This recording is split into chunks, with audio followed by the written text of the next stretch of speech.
Good morning, students. We'll start with the next lecture of final account. Now, this is the 10th sum. Total 9 sums we have completed. Now, this is the 10th sum. It is again an unsolved sum from your textbook. Okay, which number that I am not aware. We'll start reading the sum. What is given in the sum? Satish and Pramod are partners. And here in this sum, we are supposed to prepare only trading account and profit and loss account. We are not supposed to prepare balance sheet. Balance sheet हमको prepare करने के लिए नहीं बोली है, इसलिए हम balance sheet prepare नहीं करेंगे. जो बोला गया है हम वही प्रिपेयर करेंगे क्योंकि उसके अकॉर्डिंगली हमको इन्फॉर्मेशन दी जाएगी. ओके, तो अगर आप बैलेंस शीट प्रिपेयर भी करोगे it will be the waste of time. They have told prepare trading account and profit and loss account, so we'll prepare only that.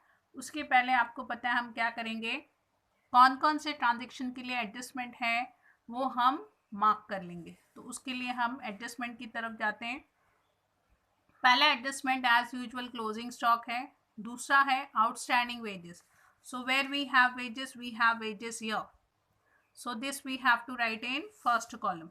After that we have provision regarding bad debts and RDD. तो balance sheet तो हमको prepare करनी है नहीं है तो sundry debtors की तो ज़रूरत नहीं है. बैड डेब्ट्स अगर हैं तो वो हमें लिखनी पड़ेगी, लेकिन बैड डेब्ट्स दिखाई नहीं दे रहे तो सिर्फ डेटर्स की अमाउंट हमें लिखनी नहीं है, सिर्फ इंफॉर्मेशन के लिए आपको दी गई है. Then we have goods worth rupees 1800 distributed as free sample. No doubt we can write it. Then 2000 के गुड्स हमने सोल्ड किए लेकिन हम लिखना भूल गए, यानी कि अनरिकॉर्डेड सेल्स है. तो ये और दूसरा इफेक्ट आएगा क्रेडिटर्स में. बैलेंस शीट प्रिपेयर नहीं करनी है तो क्रेडिटर्स के लिए हमको कोई टेंशन लेने की ज़रूरत नहीं है. Okay, now we'll start with our sum. We are supposed to prepare only trading account and profit and loss account. Format मैंने ऑलरेडी तैयार करके रखा हुआ है. We'll start with it. पहला एक ट्रांजेक्शन पढ़ेंगे, उसको लिखेंगे हम. अब सबसे पहले डेबिट बैलेंस से स्टार्ट करते हैं. Debit balance what is given? Stock. Stock आपको पता है ओपनिंग स्टॉक है. You are suppose to write in trading account to opening stock. Okay, and then we will write the amount 8700 in second column. After opening stock, if you can see, we have purchases. Now where we are supposed to write purchases we are supposed to write in trading account. तो इसके नीचे हम लिखेंगे purchase, two purchases. और purchase लिखने के बाद में परचेस की अमाउंट है 18,300. Why I have written in first column? Because we have a return. So I am suppose to subtract the return from this. Less return पहले ही लिख के रखती हूँ क्योंकि क्रेडिट साइड में परचेस रिटर्न दिया हुआ है. ओके, यहाँ तक क्लियर हुआ? चलिए, हमने परचेस भी रिकॉर्ड कर दिया. अब नेक्स्ट है वेजेस. वेजेस का एडजस्टमेंट है. Two wages adjustment is there, so we'll write the amount in first column 1000. यहाँ पर सिर्फ ट्रेडिंग अकाउंट P&L अकाउंट बोला गया है. Will prepare there only that only. Insurance profit and loss account थोड़ी सी जगह छोड़ के यहाँ पर हम लिखेंगे to insurance. Now insurance we don't have any adjustment, so directly I can write the amount in second column 800. यहाँ तक क्लैरिफाई हो गया होगा, मुझे नहीं लगता है यहाँ तक किसी को कोई डाउट होगा. इंश्योरेंस के बाद में अगर आपको दिखाई दे रहा होगा अनप्रोडक्टिव वेजेस है. प्रोडक्टिव वेजेस होते तो we use to write in trading account, but this is unproductive wages, यानी कि वो वेजेस जो प्रोडक्शन से डायरेक्टली रिलेटेड नहीं थे. So we'll write in profit and loss account. Below insurance I can write two unproductive wages.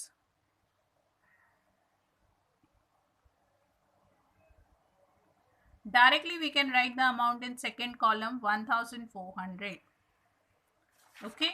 After unproductive wages we have warehouse rent. इसका भी production से कुछ लेना देना नहीं है तो ये भी हम प्रॉफिट एंड लॉस में लिख सकते हैं. To warehouse rent. And we can write the amount in second column because we don't have any adjustment. After warehouse rent, if you can see, we have carriage outward, carriage inward and carriage we write in trading account. Carriage outward आपको कहाँ लिखना है? Profit and loss account. So we'll write here to carriage outward, and then we'll write the amount. Carriage outward का amount है 1200. After carriage outward we have sales return. क्या करना है? Minus it from sales. ये मेरा trading account का credit side है. यहाँ पर आएगा बाय सेल्स, लेस रिटर्न करके हम लिख सकते हैं. और रिटर्न कितना है? सेल्स रिटर्न है 600. ओके. सेल्स रिटर्न के बाद में अगर आप ट्रायल बैलेंस देखोगे, we have export duty, import duty trading account, export duty profit and loss account. So export duty will write here to export duty, और इसका अमाउंट है 1400.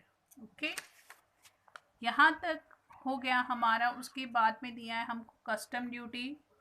Custom duty we are suppose to write in trading account. Wages के नीचे आप line छोड़ सकते हो क्योंकि एडजस्टमेंट है. Will write here to custom duty, and custom duty is 800. Hope so you don't have any doubt till here. Sundry debtors दिए हैं, लेकिन डेटर्स हमारे पास बैलेंस शीट ही नहीं है, तो हम डेटर्स वहाँ पर नहीं लिख पाएंगे. Investment also we are writing in balance sheet, so will not write here.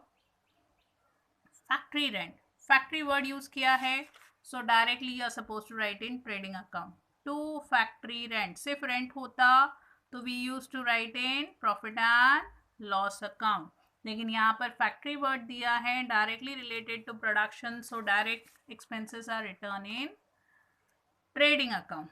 The last left on the debit balance is postage and telegram. वो कहाँ पर लिखना है हमको? To profit and loss account to postage and telegram 400. we completed with our debit side. if you can see, हमने debit side का सब लिख लिया है, सिर्फ डेटर इन्वेस्टमेंट छोड़ दिया है क्योंकि हम बैलेंस शीट नहीं प्रिपेयर कर रहे हैं. तो जब नहीं प्रिपेयर कर रहे हैं उसको हम लिख कर कोई मतलब नहीं है. We'll start with the credit side. Credit balance में सबसे पहले क्या दिया है? सेल्स. आपको यहाँ दिखाई दे रहा होगा. What we have written by sales पहले ही लिखा है, वहाँ पर मैं 68,000 लिख के रखूँगी. और 68,000 में से 600 माइनस करने के बाद में आया 67,400. अभी भी मैंने फर्स्ट कॉलम में क्यों लिख के रखा है? Because we have an adjustment regarding sales. तो वो एडजस्टमेंट करने के बाद में ही हम इसको बाहर लिखेंगे. Then we have dividend. Dividend as it is given in credit side, you will write in profit and loss account. By dividend. And then we are supposed to write amount 2000 in second column. Okay. Dividend लिखने के बाद में हमारे पास है यहाँ पर purchase return 500. Purchase return का क्या करना है? Purchase में से माइनस करना है. 18,300 minus 500 will get 17,800. After purchase return we have creditors. Balance sheet prepare नहीं कर रहे तो हम लिख भी नहीं सकते, तो हम इसको छोड़ देंगे. 10% बैंक लोन भी लायबिलिटी में एक्चुअली हमको लिखना है, तो ये भी लिखने की जरूरत नहीं है. लेकिन ब्रैकेट में क्या दिया है? This loan we have taken on 1/7/2018 and what is the rate of interest we are paying? 10%. तो इसके ऊपर हमको क्या फाइंड आउट करना है? We are suppose to find bank loan. Okay, at the rate of 10% bank loan पर interest कितना होगा. तो कैसे फाइंड आउट करेंगे हम? यहाँ पर मैं करके बताती हूँ. 8,000 इंटू 10/100. और लोन कितने महीने का होगा? It will be given on 7th. That means we have paid started taken this loan on July, तो जुलाई से कैलकुलेट करोगे तो जुलाई, अगस्त, सितंबर, अक्टूबर, नवंबर, दिसंबर, जनवरी, फरवरी, मार्च, it will come for 9 months. तो आपको 8,000 पर 10% के हिसाब से 9 मंथ का इंटरेस्ट फाइंड आउट करना है। बैंक लोन पर इट विल कम 600 रुपीज। तो ये जो 600 है इसके लिए आपको एंट्री करनी है। समझ में आ रहा है? तो ये एंट्री कहाँ पर जाएगी? One, as usual you are suppose to write in balance sheet asset side, लेकिन बैलेंस शीट तो हम प्रिपेयर ही नहीं कर सकते क्योंकि बोला नहीं है। And second effect will go in profit and loss account debit side. तो हम P&L अकाउंट का इफेक्ट यहाँ पर लिख के रखेंगे। To interest on bank loan 600 rupees. यहाँ तक क्लियर हुआ? उसके बाद में है अदर रिसिप्ट। अदर रिसिप्ट यानी के अदर रिसिप्ट यानी के अदर इनकम। कहाँ लिखना है? Same profit and loss account, by other receipt. जैसे हम सन्ड्री इनकम्स होता है ना, वैसे ये 1000। चलिए, हमने अपना ट्रायल बैलेंस तो कंप्लीट कर दिया। अब हमें क्या करना है? एक एक एडजस्टमेंट उठाना है और उसकी पोस्टिंग करनी है। पहला एडजस्टमेंट क्या है? Closing stock. क्लोजिंग स्टॉक पता है आपको, दो effect, trading account credit side, balance sheet asset side. Balance sheet हम प्रिपेयर नहीं कर रहे तो उसके एसेट में तो हम लिख नहीं सकते, तो हम कहाँ लिखेंगे? एक सिंगल इफेक्ट देंगे, वो है हमारा ट्रेडिंग अकाउंट। सेल्स के नीचे हम लाइन छोड़ देंगे क्योंकि एडजस्टमेंट नहीं की हमने, और यहाँ पर हम लिखेंगे by closing stock. Directly amount in the second column 15,400। Okay, ये एडजस्टमेंट हमारा हो गया। सेकेंड एडजस्टमेंट है आउटस्टैंडिंग वेजेस। वेजेस कहाँ लिखते हैं हम? ट्रेडिंग अकाउंट, इसलिए उसका फर्स्ट इफेक्ट जाएगा ट्रेडिंग में। सेकेंड जाना चाहिए था balance sheet, liability side, but balance sheet we are not preparing, so prepare करके भी मतलब नहीं। अगर प्रिपेयर भी करते तो वो टैली नहीं होती। क्यों नहीं टैली होती? क्योंकि इन्फॉर्मेशन जो दी है वो आधी अधूरी है, इसलिए आपको बैलेंस शीट प्रिपेयर करने के लिए बोला गया नहीं है। तो हम एक सिंगल इफेक्ट देंगे, वो है हमारा ट्रेडिंग अकाउंट, एड आउटस्टैंडिंग, और आउटस्टैंडिंग वेजेस है 500, will get here 1500। Now will go towards the third adjustment, create provision for bad debts and maintain 3% RDD on sundry debtors। तो हमको क्या करना है? मैं आपको वर्किंग नोट करके बताती हूँ। बैलेंस शीट में तो हम लिख नहीं सकते, लेकिन पहले RDD फाइंड आउट करने के लिए तो हमको अमाउंट चाहिए ना। तो सन्ड्री डेप्टर्स की अमाउंट कितनी दी गई है? 40,000। पहले उसमें से हम बैड डेप्स लेस करेंगे, लेस न्यू बैड डेप्स, और new bad debts as per our adjustment is 800। तो हम यहाँ से पहले ये करने से पहले हमको सेल्स ऐड करना पड़ेगा, नहीं तो हमारा अमाउंट जो है वो रॉन्ग हो जाएगा। तो ये एडजस्टमेंट हम बाद में करते हैं, पहले ये वाला एडजस्टमेंट कर लेते हैं। ओके, क्या दिया है? गुड्स ऑफ 2000 में sold and delivered but they were not recorded in the books. तो हम पहले सेल्स कर लेते हैं। एड unrecorded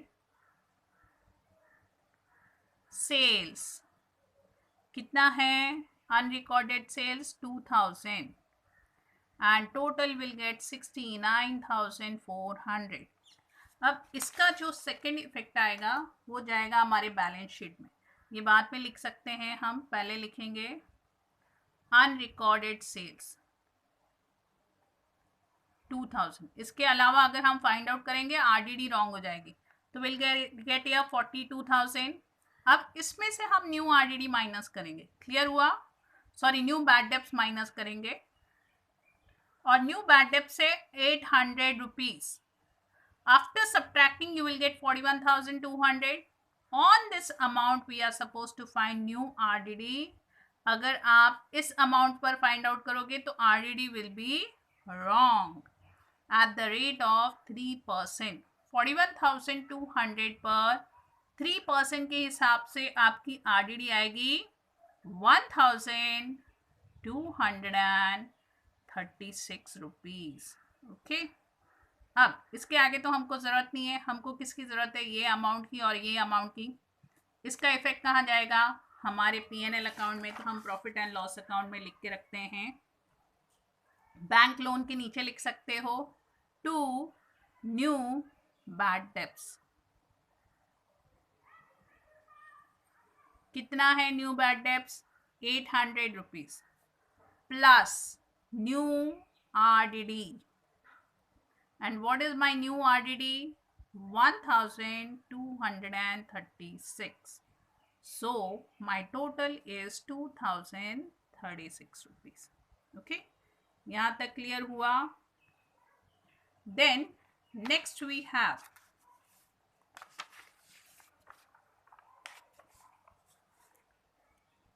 ये भी एडजस्टमेंट कर ली हमने, ये भी एडजस्टमेंट कर ली. एक एडजस्टमेंट बची है goods of 1800 distributed as free sample.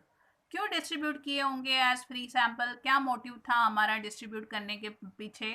ताकि हम एडवर्टाइजमेंट कर पाए, वो यूज़ करने के बाद में लोगों को हमारा प्रोडक्ट समझ में आए और वो नेचुरली हमारा प्रोडक्ट जो है वो परचेज करे. इसलिए हम जब भी ज़रूरत होती है businessman distribute their goods as free sample.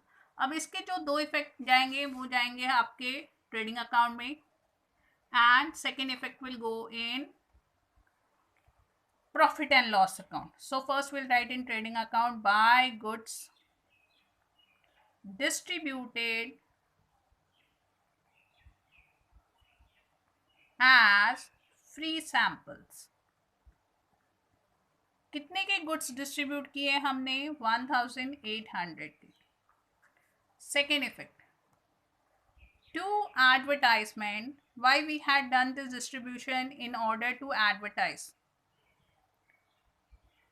आप ब्रैकेट में लिख सकते हो गुड्स. क्या डिस्ट्रीब्यूट किए हमने? गुड्स. कितने के? 1,800 रुपए के. अब अगर आप देखोगे तो हमने ट्रायल बैलेंस की पोस्टिंग कर ली, हमने एडजस्टमेंट भी कर लिए. कोई भी एडजस्टमेंट नहीं बचा हुआ है हमारा, ना ट्रायल बैलेंस में कुछ बचा हुआ है. और दो ही अकाउंट प्रिपेयर करने के लिए बोले गए थे हमको, ट्रेडिंग अकाउंट और प्रॉफिट एंड लॉस अकाउंट. अब जो हमें काम नेक्स्ट करना है, इनको क्लोज करना है. तो पहले हम ट्रेडिंग से स्टार्ट करते हैं. आपको दिखाई दे रहा होगा credit side we have only 3 amount, 69,400, 15,400 and 1,800. तीनों को ऐड करने के बाद में हमको जो टोटल मिल रहा है वो है 86,600. Same total will write here 86,600. From this total I am supposed to minus 8,700, 17,800, 1,500, 800 and 1,600. जो बच जाएगा उसको बैलेंस कैरी डाउन ना लिखकर लिखना है to gross profit carried down. और ग्रॉस प्रॉफिट माइनस करने के बाद में आ रहा है 56,200. यहाँ पर आपको डेबिट में बैलेंस मिला. Next account it will go on opposite side, that is my credit side. By gross profit brought down 56,200. अब यहाँ पर देखोगे तो तीन अमाउंट है फिर से, 56,200, 2,000, 1,000. तीनों को ऐड करने के बाद में हमारा टोटल जो हो रहा है वो है 59,200. Same total will write on this side in the same line. अब इसमें से माइनस क्या करना है? 800, 1,400, 600, 1,200, 1,400, 400, 600, 2,036, 1,800. ये सारा माइनस करने के बाद में जो हमारे पास बचता है वो है हमारा net profit. So we'll write here 2 net profit, and it has to be distributed in the partners का नाम दिया है यहाँ पर सतेश, प्रमोद, और कितना आ रहा है ये माइनस करने के बाद में आ रहा है 48,964। जब हम इसको इक्वली डिस्ट्रीब्यूट करते हैं तो पहले वाले को मिलेगा 24,482, second one will also get 24,482। सम में सिर्फ आपको ट्रेडिंग और profit and loss account prepare करने के लिए बोला है, तो हमने वही प्रिपेयर किया है। Go through the sum nicely, wherever you have doubt, when I am taking lecture on Google Meet, you can clarify all your doubts. Okay? एक बार लेक्चर व्यू करने से कभी समझ में नहीं आएगा, मैं बार बार रिपीट करती हूँ। View the lecture at least for 2 to 3 times। Solve करो सम, जहाँ पर नहीं समझ में आता है फिर से रेफर करो। Solve that sum in your notebook. Be ready with the doubts. Ask the doubt when I am taking live lecture on Google Meet. Okay, take care. Have a nice day.